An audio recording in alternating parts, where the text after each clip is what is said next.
أعوذ بالله من الشيطان الرجيم بسم الله الرحمن الرحيم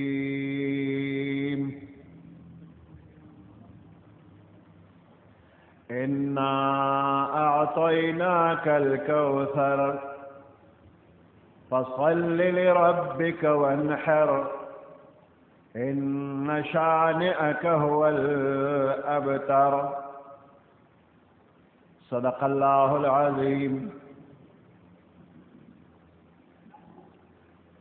سورة الكوثر مكية وهي 3 آيات. سورة الكوثر مکہ مکرمہ کے نازل شوی دی 3 آیاتونه دي.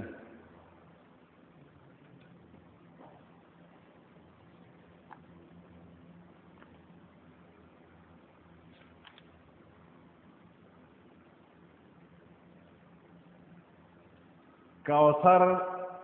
خیر کثیر ته وایي، ډېر لوی خیر. پا جنت کې یو نهر دی، د هغې نوم کوثر دی. په میدان حشر کې یو تالاب دی، هغې ته حوض کوثر وایي. په دې صورت کې د دغه نهر کوثر یا حوض کوثر ذکر راغلی دی، دې وجې نه دې ته سورة الکوثر وایي. شان نزول کے فرمائی کہ دا کم بندہ نارینا اولاد وی او مڑشی یا نوی نو عرب دغ بندہ تا ابتر وی. ابتر مقطوع النسل، دا دے بندہ نسل کٹ شو. د پیغمبر علیہ السلام زامن وو خو په ماشوموالي کې وفات شو. د پیغمبر علیہ السلام یو زوی د قاسم نومې دی.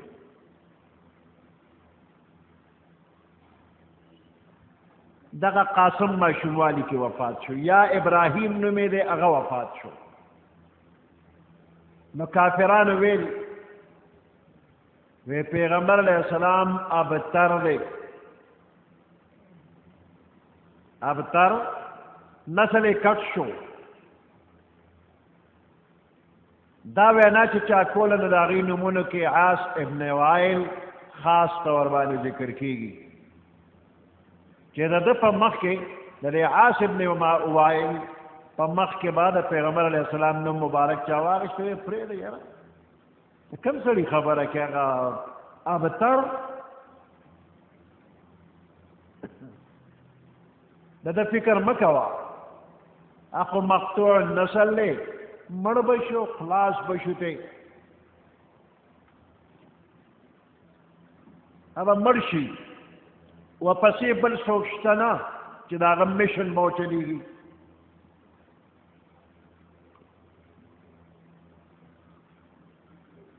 نو دې بدبخت به دا خبرې کولی وی د پیغمبر علیہ السلام نوم اغشتو والا څوک شته نه.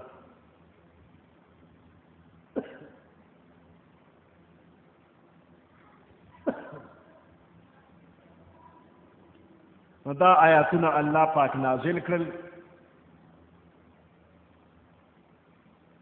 بعض روایاتو کې راځي چې کعب ابن اشرف یهودی مکه مکرمه ته تلو، قریش مکه ته.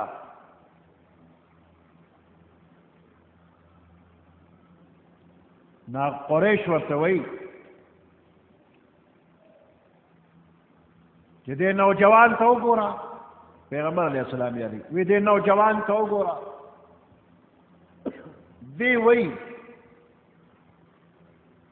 چې زه ستاسو ټولو نه د دین په اعتبار باندې بهتر یم، حال داري چې موږ د حاجیانو خدمت کوو، د بیت الله حفاظت کوو، خلکو له د زمزم اوبه ورکوو، داسې نورم خدمات کوو. نو دې خړې که موږ ښیو. کافران وایي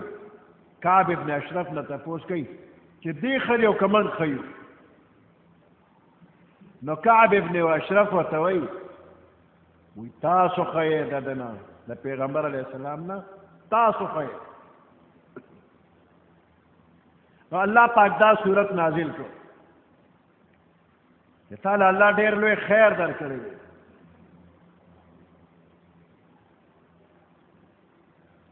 خلاصه دا شوله چې کافران د مکې پیغمبر علیه السلام ته کم پیغور کوي چې ته میراث مقطوع النسل او میراث بچی دی نشته، یا په نورو وجو باندې د پیغمبر علیه السلام په شان کې ګستاخی کوي. نو د هغوی په جواب کې سورة الکوثر نازل شوی دی او د هغې ټولو پیغورونو جواب پکې شوی دی چې د چا نارینه اولاد نی نو هغه ته مقطوع النسل نه وایي.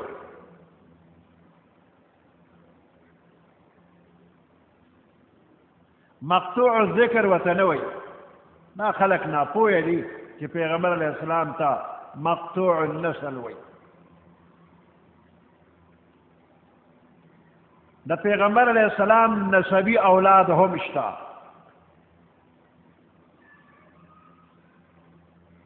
دنیا کې ډکه ده دا سیدان، دا ټول د پیغمبر علیه السلام اولاد دی او تر قیامته دا نسل به چلیږي او د دنیا ټول خلک ورته د قدر د عزت په نظر ګوري. نو اگر چې د پیغمبر علیه السلام خپلو زامنو نه بچي نه دي شوي، خو د لوریانو د په ذریعه باندې د پیغمبر علیه السلام نسل تر قیامت روان دی. او د دین علاوه د پیغمبر علیه السلام نسل دا تمام مسلمانان دي، دا د پیغمبر علیه السلام اولاد دی. چا چې په پیغمبر علیه السلام ایمان راوړی دی نو دغه خلک د پیغمبر علیه السلام نسبی اولاد خو نه خو معنوي اولاد دی. دا پیغمبر علیه السلام دا بچی څومره دي؟ د موجوده وخت کې په دنیا کې 1 ارب او 30 کروڑه اهل سنت والجماعت دي. 1 کروڑ 1 ارب او 38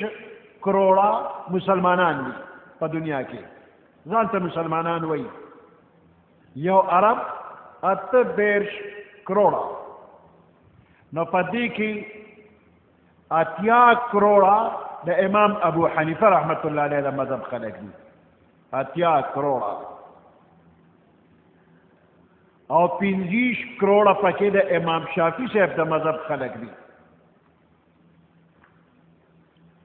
او 60 کروڑه پکې د امام مالک رحمت الله علیه د مذهب خلک دي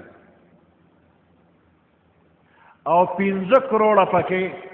د امام احمد ابن حنبل رحمت الله علیه د مذهب خلک دي. نو دا 1 ارب او 30 کروڑه اهل سنت والجماعت شو او 8 کروڑه پکې شیعگان وغیره دي. نو 1 ارب 38 کروڑه خلک په دنیا کې وایي موږ د پیغمبر علیه السلام امتیان یو. 1 ارب 38 کروڑه دې وخت کې دي. د دین الله نورم زیاتوي، دا د پیغمبر علیه السلام اولاد دی. نو چې څوک وایي پیغمبر علیه السلام نسل ختم شو، نسل خو ختم نه دی. که کمزوري دي هم دا د پیغمبر علیه السلام اولاد دی. په عمل به کمزوري وي او په پیغمبر علیه السلام عاشقان دي.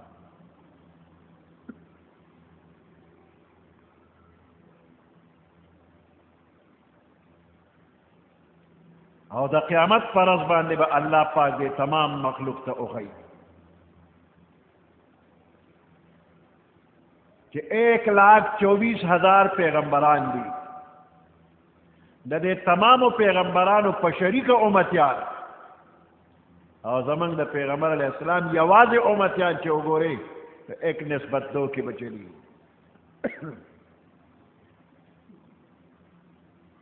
په جنت کې به شپږ شلې صفونه وي نو اتیا صفونه دا یوازې د پیغمبر علیه السلام امتیان دي او څلوېښت په شریکه د 1,24,000 کم زیات پیغمبرانو په شریکه دي د هغوی په شریکه څلوېښت او د پیغمبر علیه السلام ځان له په ځان له اتیا په جنت کې چې کم ځای کې ګرځي او امتیان پکې ګوري نو دوه امتیان به د پیغمبر علیه السلام وي نو درېیم به د بل چا وي هر دریو کسانو کې به دوه د پیغمبر علیه السلام وي دا یو به د بل چا امتي وي نو پیغمبر علیه السلام ابتر نه دی د ټولو خلکو نه زیات اولاد د پیغمبر علیه السلام دی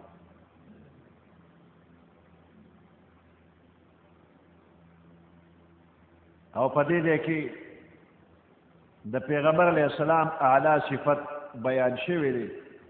چې د الله پنیز د ټولو نه زیات عزتمند دی نو د کعب ابن اشرف د قول رد وشو تاسو خو یې پیغمبر علیه السلام ښه نه دی انا اعطیناک الکوثر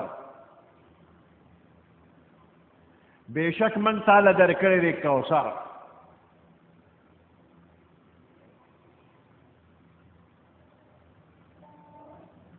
کوثر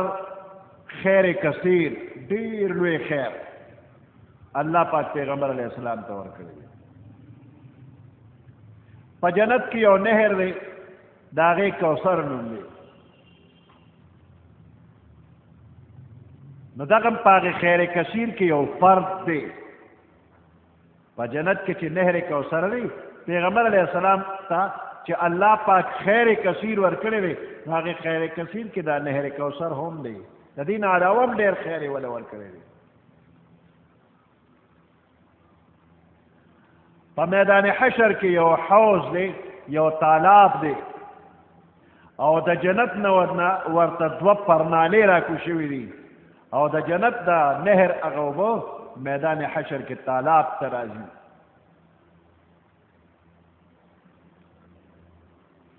پیغمبر علیه السلام صحابه کرامو سره مجلس کې تشریف فرماو انس رضی الله تعالی عنہ وایي من سره په مسجد کې یو کیفیت په پیغمبر علیه السلام راغی د وحی کیفیت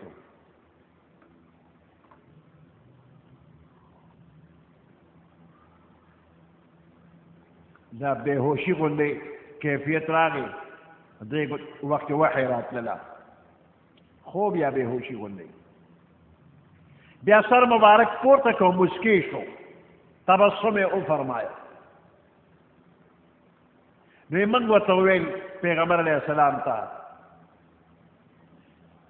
چې د خندا سبب څه دی ولې خاندې وی راته وفرمایل چې اوس وخت کې په ما یو صورت نازل شو او بیا بسم الله وویله بسم الله الرحمن الرحیم انا اعطیناک الکوثر تر اخره پورې ولوستو بیا راته وی اتدرون ما الکوثر پوهېږئ چې دا کوثر څه شی دی وی موږ ورته وی چې الله ورسوله اعلم الله او د الله رسول ښه پوهېږي نو بیا راته وفرمیل فانه نهر وعدنیه ربي عز وجل عليه خیر کثیر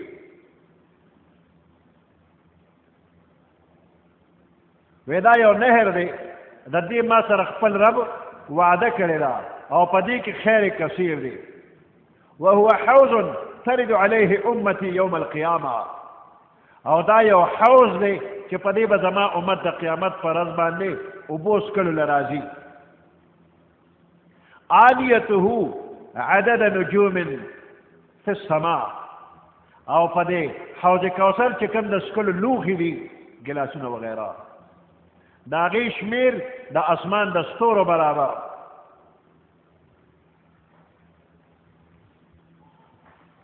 په دغه وخت کې به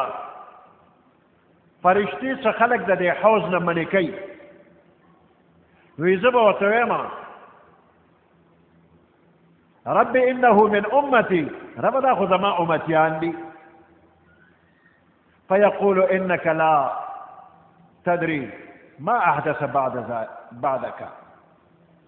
وراته وی چې تا ته څه پته لګي ستا نه وروسته دوی څه کړي دي نوي دین یې د ځانه جوړ کړی دی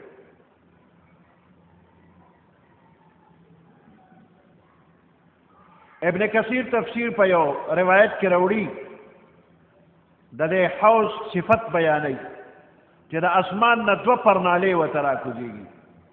یشخب فیه میزابان من السماء من نهر الکوثر د جنت د هغې نهر نه دوه پرنالې ورته راکوز شوي دي او د دې حوض په غاړه باندې د څښلو لوښي دي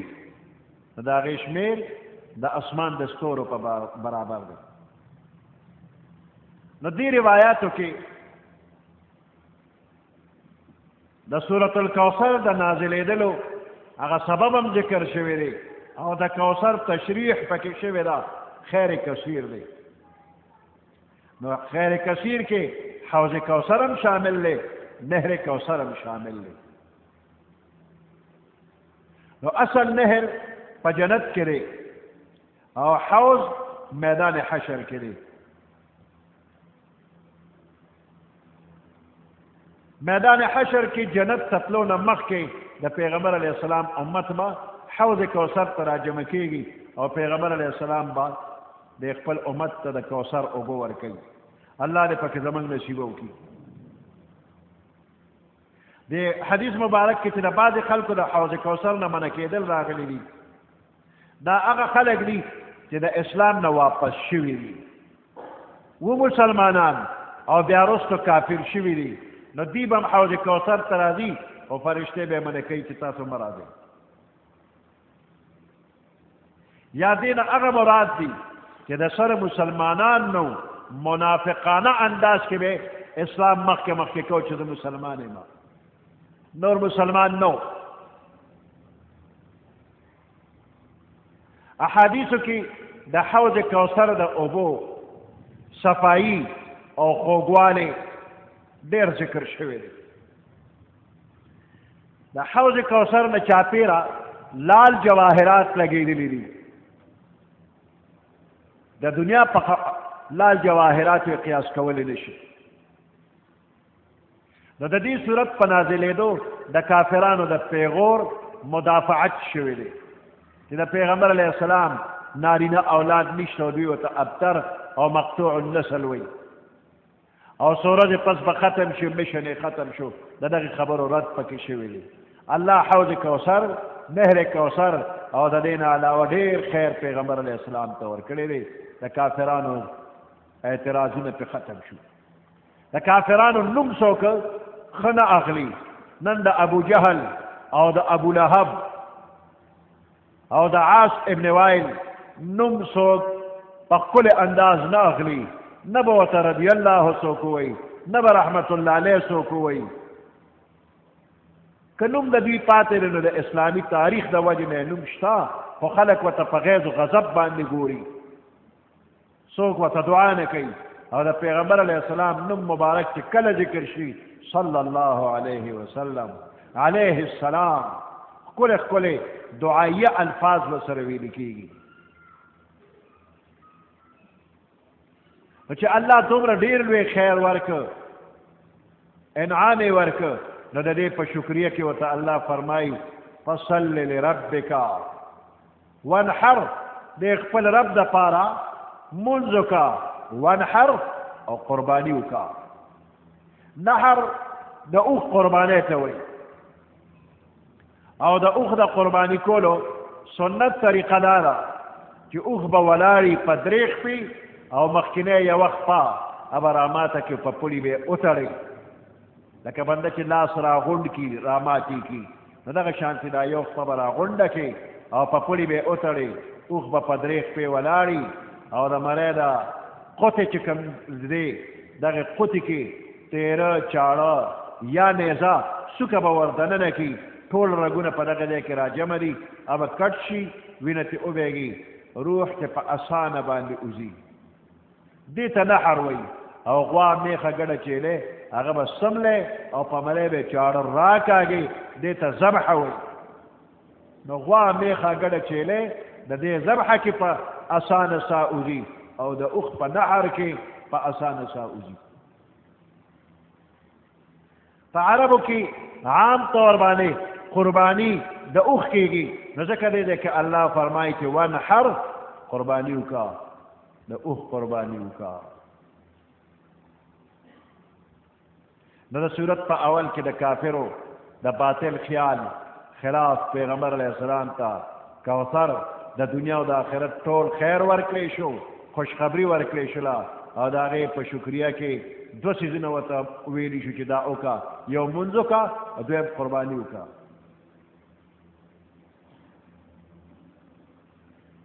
مونځ په بدني عبادتونو کې د ټولو نه اعلی عبادت دی او قرباني په مالی عبادتونو کې د ټولو نه اعلی عبادت دی نو د الله په نوم قرباني وکړه د بت پرستۍ خلاف یو جهاد دی چې بت پرستو به د بت په نوم باندې علاله کوله نو مسلمان دی د الله په نوم باندې قرباني وکړي دې آیات کې د مانځه سره د قربانۍ ذکر راغی مانځه سره د قربانۍ ذکر راغی لکه نورو آیاتونو کې اقیموا الصلاة وآتوا الزکاة هلته د زکات حکم یو ځای دی دې کې د قربانۍ ذکر شو بل آیات کې الله فرمای ان صلاتي ونسکی هوایا چې بېشکه زما مونځ او زما قربانی ومحیای ومماتی زما جن او زما مرگ لله رب العالمین خاص الله لرا یا رب العالمین دی نو دا ونحر معنی دی کې قربانی دا بعض روایاتو کې دا ونحر معنی دا چې په سینه لاس کېږده خو دا تفصیل راجح نه دی دا مرجوح دی راجح دا چې د دې معنی قربانی کول دي نو دغه روایت چې په سینه لاس کېده قابل اعتبار نه دی ان شانئک هو الابتر بېشک ستا دشمن ابتر دی شانئ دشمن پتا اعتراض کوونکې هغه ستا دشمن مقطوع النسل دی څوک بې ذکر په ښه انداز باندې اونکي مقطوع النسل دی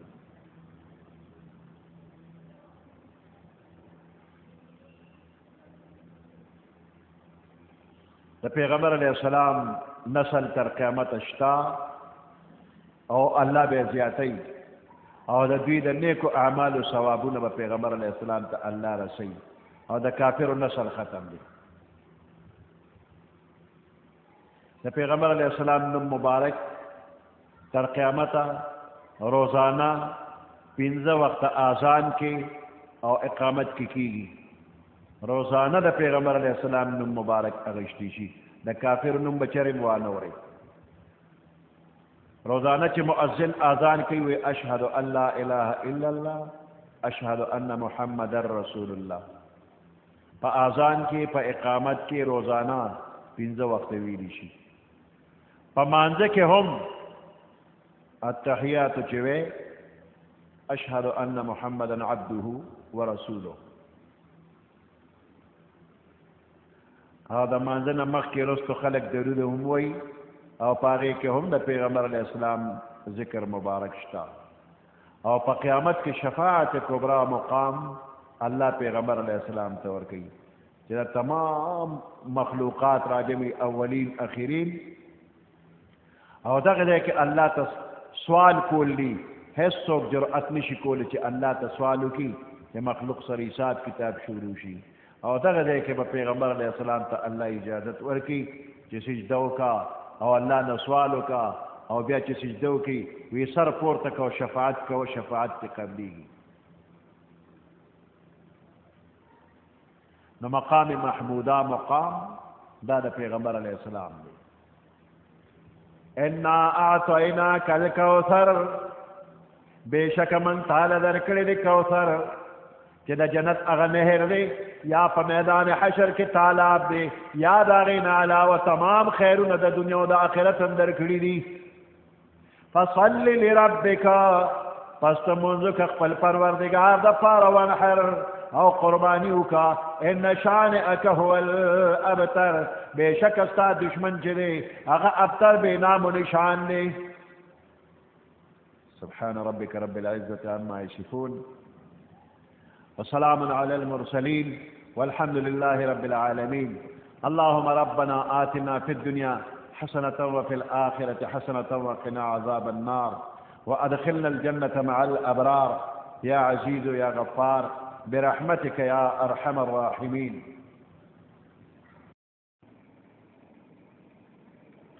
الله من الشيطان الرجيم بسم الله الرحمن الرحيم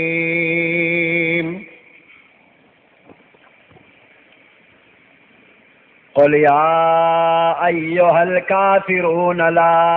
أعبد ما تعبدون ولا أنتم عابدون ما أعبد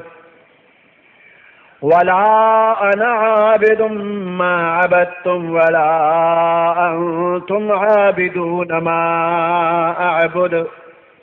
لكم دينكم ولي دين صدق الله العظيم سورة الكافرون مكية وهي 6 آيات سورة الكافرون مکه مکرمه کې نازل شوی دی په دې کې 6 آیاتونه دي احادیث مبارکو کې د دې سورت فضائل او خاصیتونه ذکر شوی دي عائشہ صدیقہ رضی الله تعالی عنها فرمایي چې پیغمبر علیه السلام فرمایلی دي چې د سحر په سنتو کې د لوستلو دپاره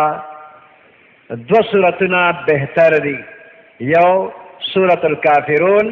او دویم سورة اخلاص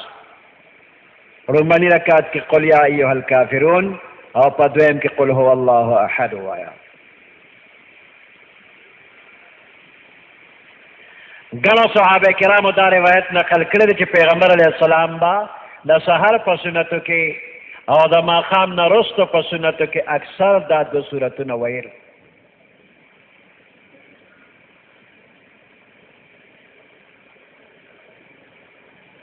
بعض صحابه کرامو پیغمبر علیه السلام ته عرض کړی دی چې من ته داسې دعا وښیه چې د اوده کېدو نه مخکې وایو نو پیغمبر علیه السلام ورته قل یا ایها الکافرون د دې د لوستو تلقین یې کړی دا وایي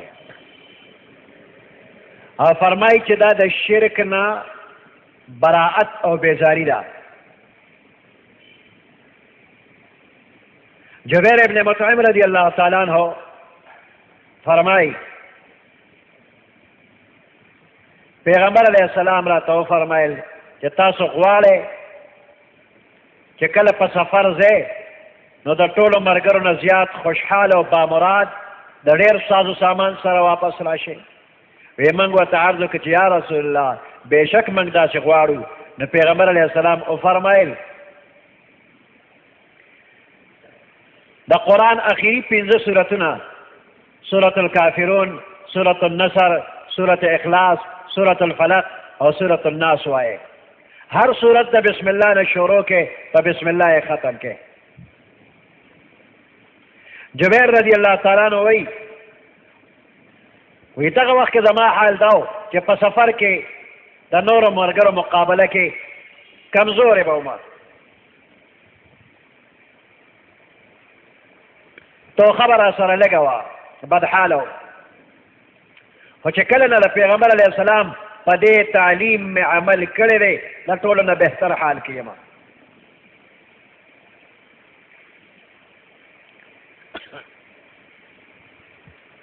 حضرت علی رضی اللہ تعالیٰ عنہ نے روایت دی کہ یو ځل پیغمبر علیہ السلام لړم اوچیچو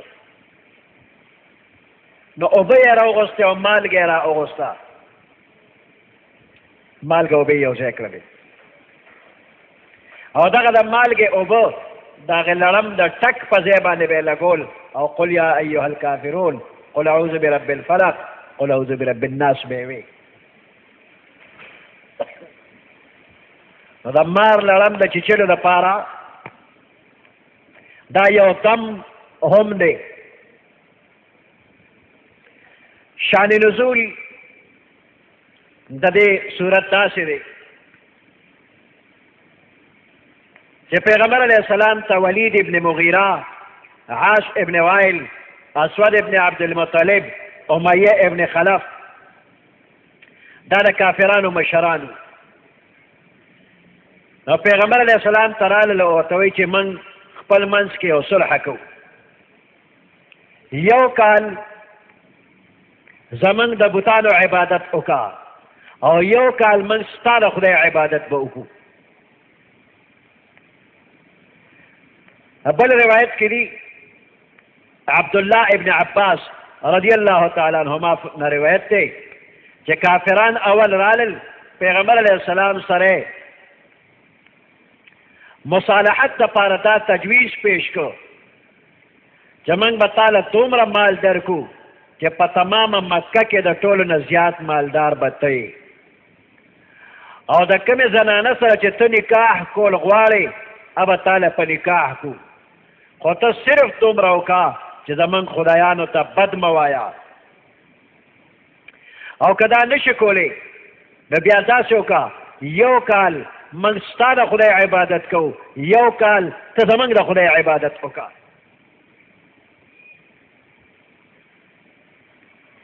عبدالله ابن عباس رضی الله تعالی عنهما دویم روایت کې راځي چې کافرانو مصالحت دپاره دا تجویز هم پیش کړی چې زمونږ په دې بوتانو هسې لاس قدرې کېږده موږ به ستا تصدیق وکړو په دې ټولو حالاتو کې جبرائیل علیه السلام تشریف راوړه او سورة الکافرون نازل شو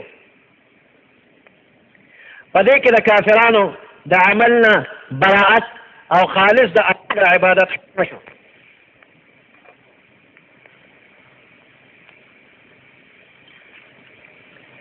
قل يا أيها الكافرون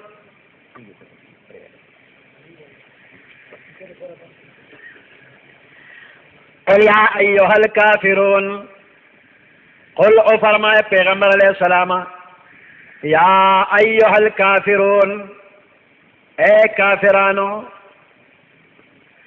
ما تعبدون ز عبادت نکوما ما دا هغه معبودان باطلو تعبدون چې تاسو ورله عبادت کوئ ولا انتم عابدون ما اعبد او نه تاسو عبادت کوونکي ما دا هغه الله اعبد چې زه ورله عبادت کومه د کافرو ته ووایه چې زما او ستاسو طریقه یو کېدی نه شي لا اعبد ما تعبدون فی الحال زه عبادت نکوم ما د هغې معبودان باطلو تعبدون چې تاسو ورله عبادت کوئ ولا انتم عابدون ما اعبد او نه تاسو فی الحال عبادت کوونکي د هغې الله چې زه ورله عبادت کومه تاسو زما د الله عبادت نه کوئ زه ستاسو د خدایانو عبادت نه کومه فی الحال نه تاسو زما د خدای عبادت کوئ نه زه ستاسو د خدایانو عبادت کوم ولا انا عابد ما عبدتم او نه یم زه عبادت کوونکی آینده ما د هغې معبودان باطلو عبدتم چې تاسو ورله عبادت کوئ اوس هم نه کوم آینده زه ستاسو د خدایانو عبادت نه کومه ولا انتم عابدون ما اعبد او نه تاسو آینده په حالت د شرک عبادت کوونکي د هغې خدای چې زه عبادت کوم چې شرک هم کې او زما د خدای عبادت هم کې دا نه کېږي لکم دینکم ولی دین ستاسو دپاره ستاسو طریقه ولی دین او زما دپاره زما طریقه یا لکم دینکم ستاسو دپاره ستاسو د طریقې بدله چې کوم عمل کوئ په کومه طریقه د هغې بدله به تاسو له الله درکوي ولی دین او ما دپاره زما د عمل بدله په دې صورت کې دا څو کلمات مکرر راغلل دوباره ذکر کیږي نو د تکرار د پورته کولو لپاره یو تفسیر دا دی چې دا دوه کلمې یو ځل زمان حال لپاره او دویم ځل د مستقبل لپاره دي نو بیا پکې تکرار نشته نو مطلب دا چې اوس وخت کې زه ستاسو د خدایانو عبادت نه کوم لا اعبد ما تعبدون موجوده وخت کې زه ستاسو د خدایانو عبادت نه کوم او موجوده وخت کې تاسو زما د الله عبادت نه کوئ او آینده هم داسې نشي کېدی چې زه په توحید ولاړ یم او تاسو په شرک ولاړ یې او د یو بل د معبود عبادت دې وکړو چې زه په توحید یم نو آینده ستاسو د خدایانو عبادت نه کوم او تاسو په شرک کلک ولاړ یې نو زما د یو خدای عبادت نشئ کولی لکم دینکم ولی دین دین په معنا مذهب او اسلام دین په معنا د اسلام شو نو لیه دین ما لپاره زما اسلام دی او دین د کافرو کفر دی نو ستاسو لپاره کفر نو د مصالحت چې دا کم تجویز دی قابل قبول نه دی زه به په خپل دین قایم یم او تاسو په خپل باطل دین باندې قایم یې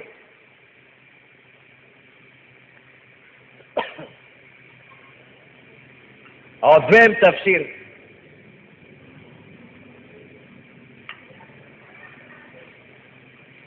ما موصوله هم استعمالیږي ما په معنا د الذي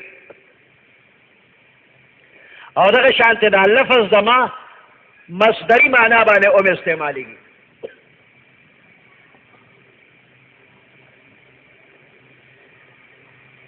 نو پړومبني تفسیر کې حرف د ما موصول او په دې دویم تفسیر کې به مصدری معنا واغشتی شي لا اعبد ما تعبدون ولا انتم عابدون ما اعبد د دې معنا دا شوله چې د کومو معبودانو تاسو عبادت کوئ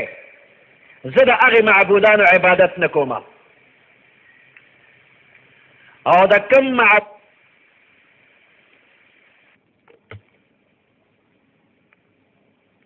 تاسو چې په کومه طریقه عبادت کوئ زه دغه طریقه د عبادت هم نه خپلوم ولا اعبد ما تعبدون ولا انا عابد ما عبدتم نه یم زه عبادت کوونکی ما په هغه طرز باندې په هغه طریقه عبدتم چې تاسو کوئ یعنې ستاسو طریقه د عبادت زما نه د خوښه نه کوم ولا انتم عابدون ما اعبد ولا انتم عابدون عبادتي او نه تاسو عبادت کوونکی زما په طریقه د عبادت کومه طریقه باندې چې زه عبادت کوم په هغې تاسو نه کوئ یعنی زما او ستاسو د عبادت طریقې جدا جدا دي زه ستاسو طرز عبادت نشم کولی چې ایمان هم نه راوړې نو ستاسو د کفر طریقه باندې عبادت نشم کولی او تاسو زما په طرز عبادت نشئ کولی چې په شرک ولاړ یې په لومړنیو جملو کې د معبود اختلاف دی زما الله او ستاسو معبودان باطله او په دې دویمه جمله کې د عبادت طریقه او طرز کې اختلاف دی زما طریقه د عبادت جدا ده ستاسو طریقه د عبادت جدا ده او خلاصه ده چې زمونږ او ستاسو معبود یو نه دی زما الله معبود ستاسو بوتان او زمونږ او ستاسو طریقه د عبادت جدا جدا ده یو نه ده نو تکرار ختم شو طریقه د عبادت د پیغمبر علیه السلام او د مسلمانانو هغه ده چې الله د وحی په ذریعه پیغمبر علیه السلام ته ښولې ده او د مشرکانو د عبادت طریقه خود ساخته د ځانه جوړه کړې ده. دې تفسیر ته ابن کثیر راجح ویلی دي. فرمایي چې کلمه د اسلام لا اله الا الله محمد رسول الله دې نه معلومیږي چې د الله نه غیر بل معبود نشته او طریقه د عبادت به هغه معتبر وي چې محمد رسول الله من ته راوړې ده.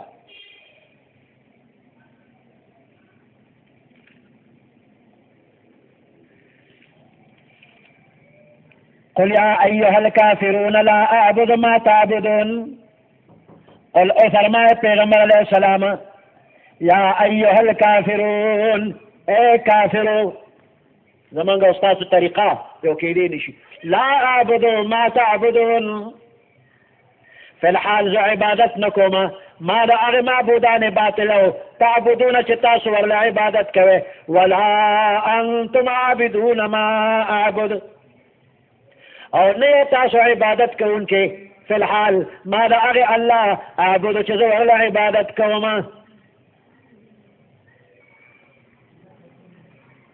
چې زه موحد یم نه شرک نشم کولی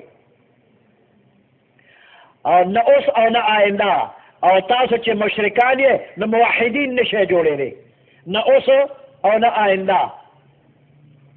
لکم دینکم ولی دین ستاسو دپاره ستاسو لار زما دپاره زما لار ستاسو دپاره ستاسو بدله او زما دپاره زما بدله. سبحان ربك رب العزة عما يصفون وسلام على المرسلين والحمد لله رب العالمين. اللهم ربنا آتنا في الدنيا حسنة وفي الآخرة حسنة وقنا عذاب النار وأدخلنا الجنة مع الأبرار يا عزيز يا غفار برحمتك يا أرحم الراحمين.